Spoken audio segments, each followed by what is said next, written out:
നീ കാര്യം പറയടാ. എടാ ഒരുപാട് ഒക്കാതെ ഒത്ത പ്രപ്പോസൽ അല്ലേ ഇത്? അതെ. അപ്പൊ നമുക്കിതൊന്ന് സ്ട്രോങ് ആക്കണ്ടേ? എങ്ങനെ? കല്യാണ തലേന്ന് രാത്രി നീ അവളുടെ വീട്ടിൽ പോയി പ്രപ്പോസ് ചെയ്യണം. എന്തിന്?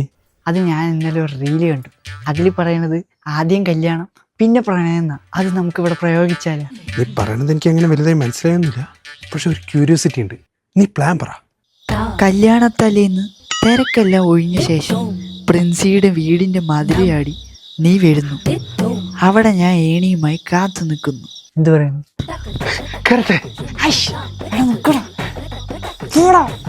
ഞാൻ വിളിക്കാം. അവൻ വരുന്ന മുമ്പ് നീ കയറണം. കുഴപ്പമൊന്നുമില്ല, കയറ.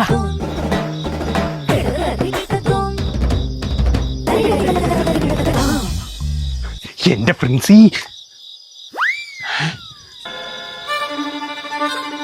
ഓ അവിഹിതമല്ലേ? ഞാൻ പോണു. നന്ദിയുണ്ട്.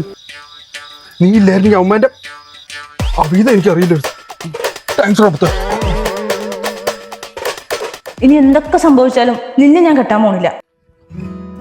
മനഃപൂർവ്വം തന്നെ ഇതൊക്കെ ചെയ്ത, വേറൊന്നിനുമല്ല. അവൻ ശരിയല്ല, ഞാനും അത്ര നല്ലവനൊന്നല്ല. പക്ഷെ അവനെ പോലെ പെണ്ണുപിടിയനല്ല. എടാ അവനൊരു പെണ്ണുപിടിയനാ. അവൻ അവളെ കിട്ടുന്ന നിനക്ക് ഒരു പ്രശ്നമില്ലേ? എടാ ഞാനോ നീയോ അത് പറഞ്ഞ അവളത് അക്സെപ്റ്റ് ചെയ്യോ? അതിനൊരു വഴിയുണ്ട്. എന്ത് വഴി? പിന്നെ എന്നോടുള്ള വാശിന്റെ പുറത്ത് ചാടിക്കറി ആരും കെട്ടാൻ നിൽക്കണ്ട. ഞാനൊരു ശല്യത്തിനും വരില്ല.